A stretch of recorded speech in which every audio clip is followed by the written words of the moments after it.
Graça e paz, amados irmãos.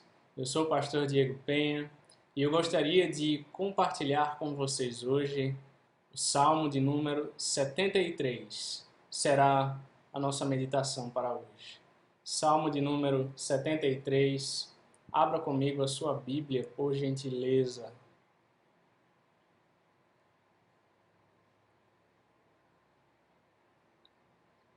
Salmo de número 73 diz assim: Com efeito, Deus é bom para com Israel, para com os de coração limpo. Quanto a mim, porém, quase me resvalaram os pés. Pouco faltou para que se desviassem os meus passos. Pois eu invejava os arrogantes ao ver a prosperidade dos perversos. Para eles não há preocupações, o seu corpo é sadio e nédio. Não partilham das canseiras dos mortais, nem são afligidos como os outros homens. Daí a soberba que os cinge como um colar, e a violência que os envolve como manto. Os olhos saltam-lhes da gordura, do coração brotam-lhes fantasias. Motejam e falam maliciosamente, da opressão falam com altivez. Contra os céus desandam a boca, e a sua língua percorre a terra. Por isso seu povo se volta para eles e os tem por fonte de que bebe a largos sorvos. E diz: Como sabe Deus, acaso há conhecimento no Altíssimo? Eis que são estes os ímpios, e sempre tranquilos, aumentam suas riquezas. Com efeito, inutilmente conservei puro coração, e lavei as mãos na inocência. Pois de contínuo sou afligido, e cada manhã castigado. Se eu pensara em falar tais palavras, já aí teria traído a geração de teus filhos. Em só refletir para compreender isso, achei muito pesada a tarefa para mim. Até que entrei no santuário de Deus e atinei com o fim deles. Tu certamente os pões em lugares escorregadios e os fazes cair na destruição. Como ficam de súbito assolados, totalmente aniquilados de terror. Como ao sonho quando se acorda, assim, ó Senhor, ao despertares desprezarás a imagem deles. Quando o coração se me amargou e as entranhas se me comoveram, eu estava embrutecido e ignorante. Era como irracional a tua presença. Todavia estou sempre contigo. Tu me seguras pela minha mão direita. Tu me guias com teu conselho e depois me recebes na glória. Que mais tenho eu no céu?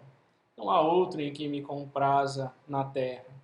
Ainda que a minha carne e meu coração desfaleçam, Deus é a fortaleza do meu coração e a minha herança para sempre. Os que se afastam de ti, eis que perecem. Tu destróis todos os que são infiéis para contigo. Quanto a mim, bom é estar junto a Deus. No Senhor Deus ponho o meu refúgio, para proclamar todos os seus feitos. Vamos orar, meus irmãos. Senhor Deus, amado Pai, obrigado, Pai, pela tua santa palavra. Obrigado, Senhor, porque o Senhor é bom, a sua misericórdia dura para sempre. O Senhor é um Deus poderoso, um Deus que cuida da sua igreja.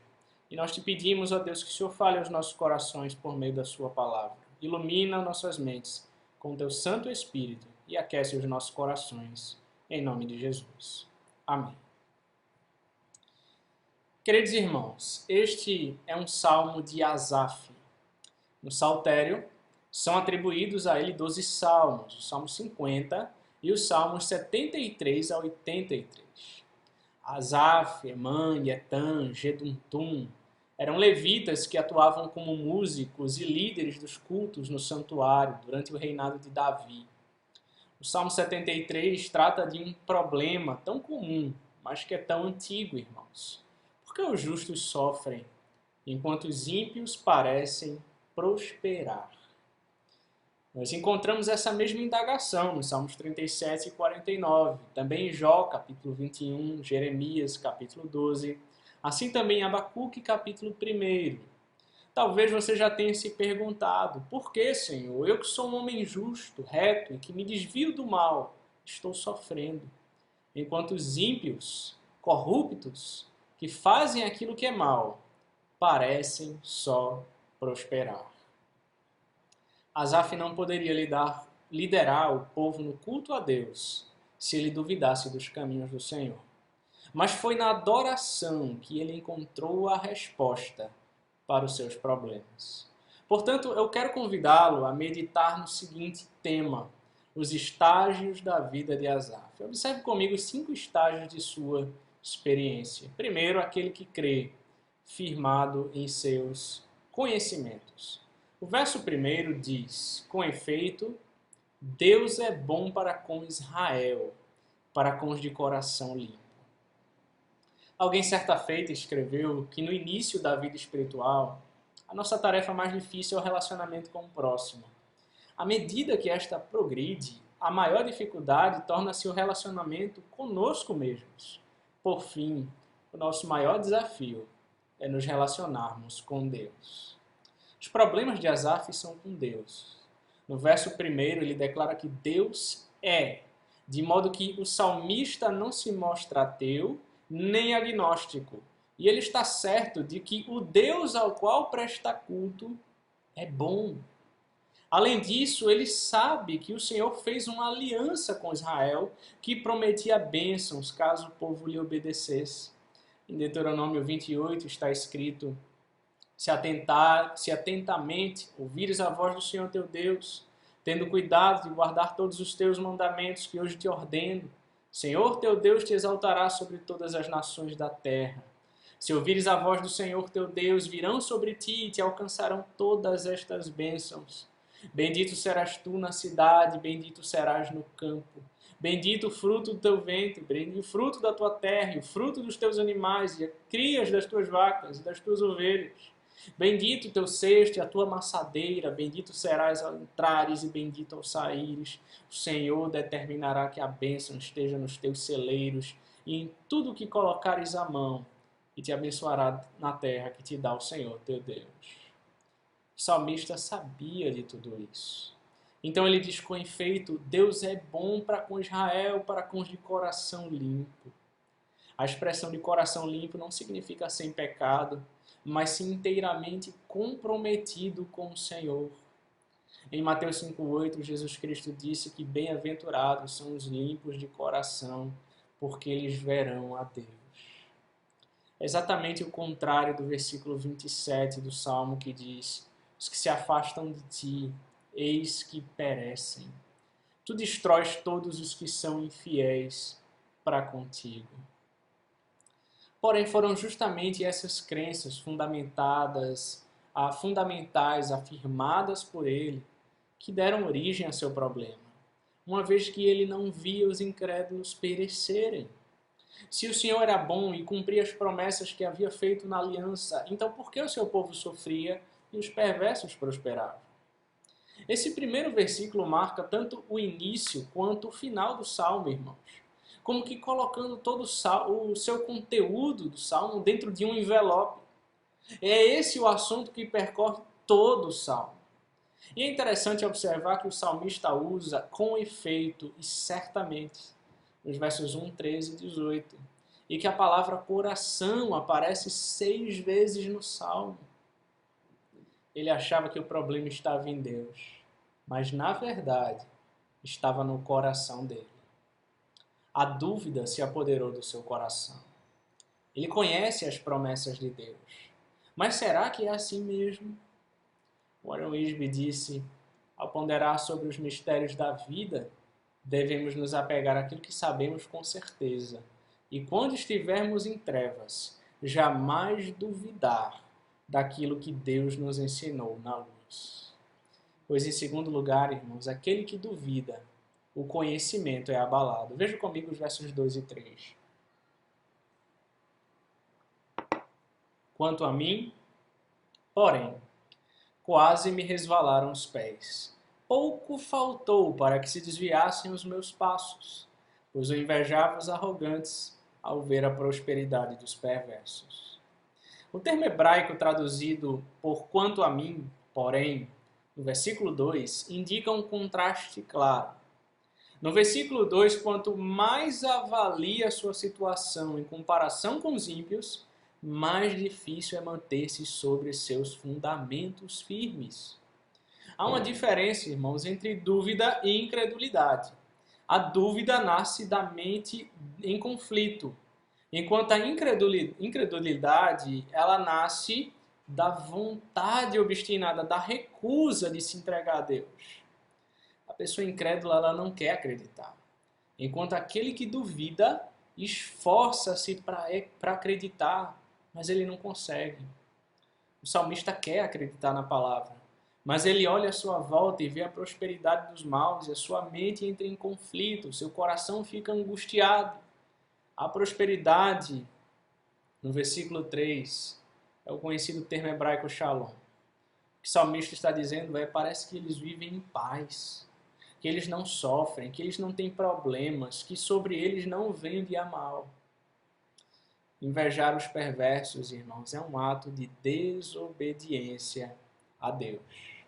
Por isso, Provérbios 23:17 diz: não tenha o teu coração inveja dos pecadores. Antes, no temor do Senhor, perseverarás todo dia. Terceiro lugar, irmãos, aquele que luta. O conflito com o que ele vê e sente. Veja comigo os versos 4 a 14. Para eles, não há preocupações. Seu corpo é sadio e nédio. Não partilham das canseiras dos mortais, nem são afligidos com os outros homens. Daí, a soberba que os cinge como um colar, e a violência que os envolve como manto. Os olhos saltam-lhes da gordura, do coração brotam-lhes fantasias. Motejam e falam maliciosamente, da opressão falam com altivez. Contra os céus desandam a boca, e a sua língua percorre a terra. Por isso o seu povo se volta para eles, e os tem por fonte de que bebe a largos sorvos. E diz: como sabe Deus? Acaso há conhecimento no Altíssimo? Eis que são estes os ímpios, sempre tranquilos aumentam suas riquezas. Com efeito, inutilmente conservei puro o coração, e lavei as mãos na inocência, pois de contínuo sou afligido, e cada manhã castigado. Do ponto de vista de Asaf, os ímpios estavam feitos na vida. Eles tinham saúde, eles não enfrentavam lutas nem na vida nem na morte. Eles orgulhavam-se de suas riquezas e posições sociais e usavam seu orgulho como se fosse uma joia. Eles empregavam a violência para obter suas riquezas e vestiam essa violência como se fosse um traje fino. Como um rio transbordante, o seu coração endurecido e a sua mente perversa produziam uma infinidade de ideias para obter mais riquezas e com frequência eles proferiam palavras contra o Senhor no céu. As palavras do arrogante percorriam a terra, diz o salmista, e se apropriavam de tudo que desejavam.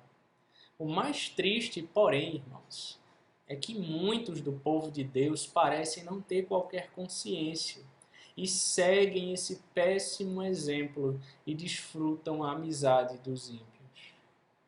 Provérbios 24, verso 1 diz: não tenhas inveja dos homens malignos, nem queira estar com eles, porque o seu coração maquina violência e os seus lábios falam para o mal.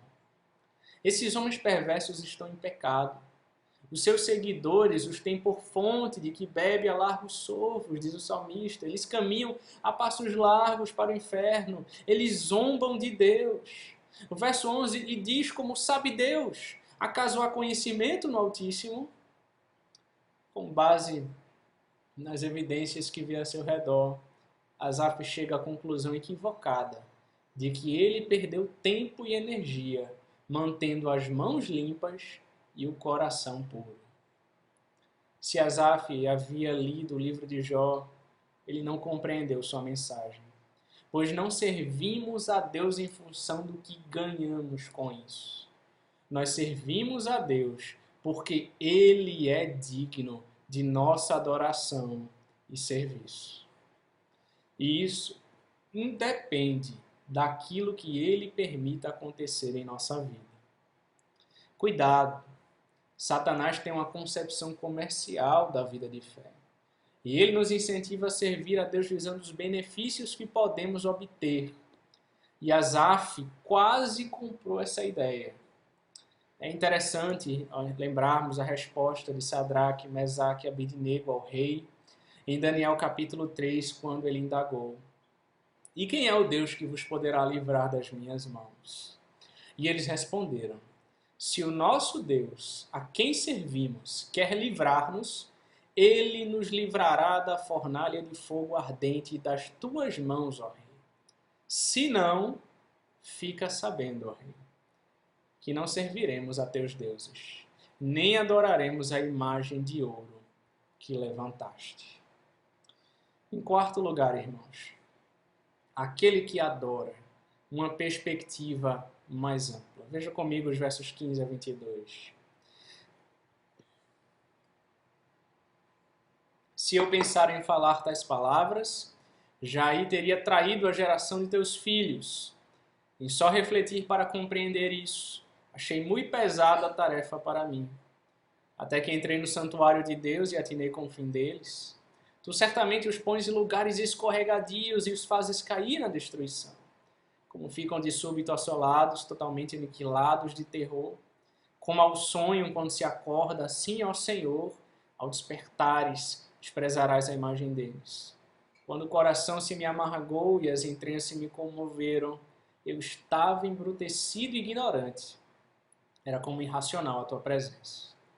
Antes de tornar pública a sua filosofia e renunciar ao seu cargo, Asaf detém-se para considerar as consequências. De que maneira os fiéis mais jovens, as próximas gerações, reagiriam se um dos líderes do culto no santuário desse as costas ao Senhor, a aliança e a fé? Abandonar a fé seria o mesmo que destruir tudo o que ele havia ensinado e cantado no santuário. Então, quanto mais ele reflete sobre o problema, mais o seu coração se aflige. Assim, ele decide ir ao santuário e passar algum tempo com o Senhor em adoração. Lá estaria com outras pessoas, ouviria a palavra e os cânticos de louvor e participaria de uma comunidade de adoradores. Afinal, o Senhor não é um problema com o qual devemos lidar, mas sim um Deus transbordante de graça que devemos amar e adorar. Especialmente quando não entendemos, irmãos, o que Ele está fazendo. Deus é tremendo em seu santuário, diz o salmista, e quando temos comunhão com Ele, vemos as coisas do mundo da perspectiva correta. De fato, o ponto de vista de Asaf sobre o problema mudou quando ele considerou não as circunstâncias a seu redor, mas o futuro que o aguardava. Ele percebeu que aquilo que observou na vida dos ímpios que prosperam não é imagem verdadeira, mas apenas uma ilusão. Como ao sonho, ele disse no verso 20, quando se acorda, assim ao Senhor, ao despertares, desprezarás a imagem deles.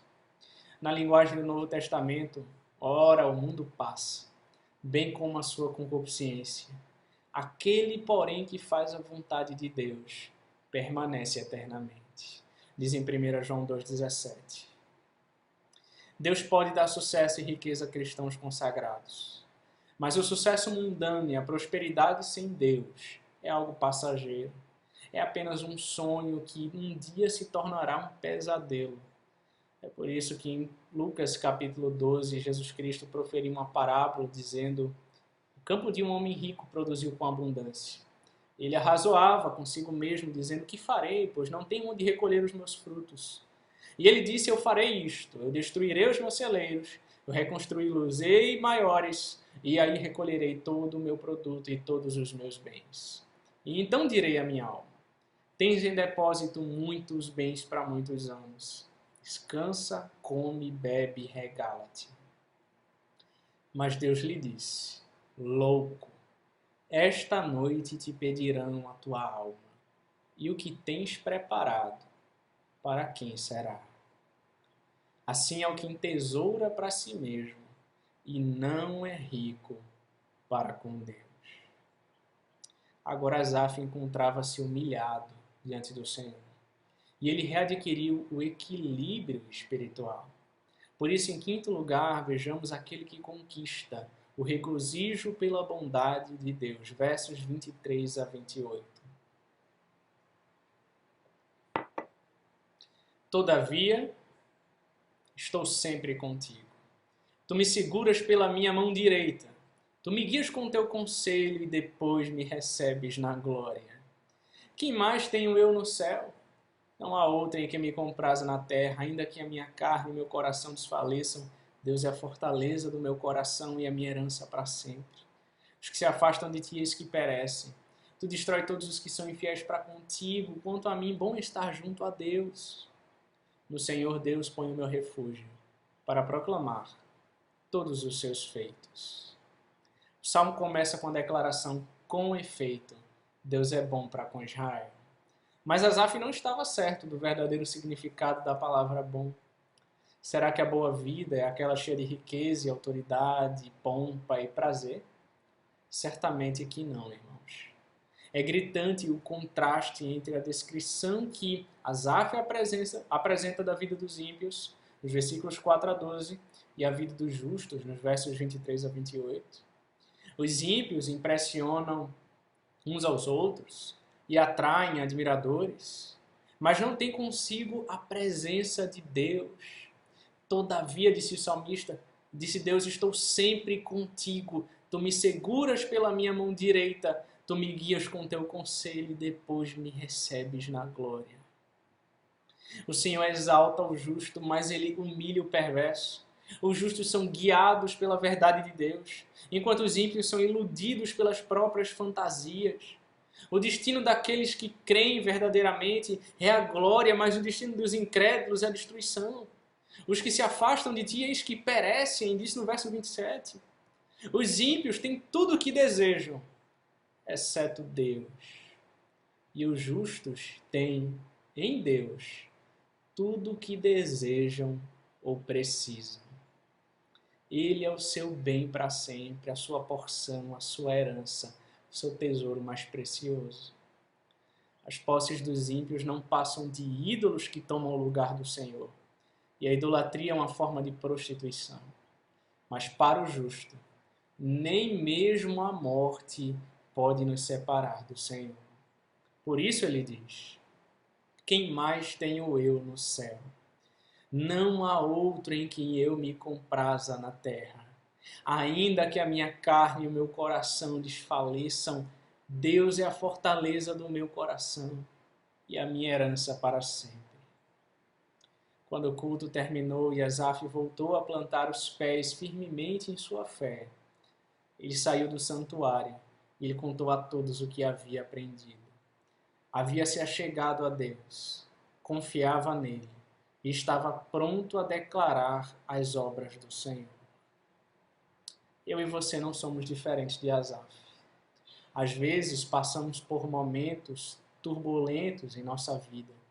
Às vezes questionamos, às vezes duvidamos, às vezes nos sentimos no fundo do poço. E quando tudo estiver desmoronando à sua volta e você se sentir um derrotado, lembre-se, pode vir a tribulação, a angústia, perseguição, fome, nudez, perigo ou espada. Em todas estas coisas, porém, somos mais do que vencedores, por meio daquele que nos amou. Nós somos mais do que vencedores em Cristo. Quem sabe você hoje, assim como Asaf, precisa se achegar mais a Deus. Vamos orar, meus irmãos. Senhor Deus, amado Pai, obrigado pela Tua santa palavra, Senhor. Quem sabe há pessoas hoje, Pai, ouvindo essa mensagem, que estão caminhando distantes do Senhor, Pai, indignados com as coisas no mundo, com a prosperidade dos maus, com o sofrimento do justo, com o seu sofrimento. Quem sabe essa pessoa tem passado por dificuldades e ela tem se rebelado contra o Senhor, se rebelado contra todos à sua volta, anda amargurado. E eu te rogo, ó Deus, que o Senhor visite o seu coração com o Espírito Santo, com a tua santa palavra, e que o Senhor traga essa pessoa para mais perto de ti, ó Deus. Convença-o dos pecados, ó Deus. Traga o arrependimento. É o que nós oramos. Em nome de Jesus Cristo. Amém. Que Deus vos abençoe, meus irmãos.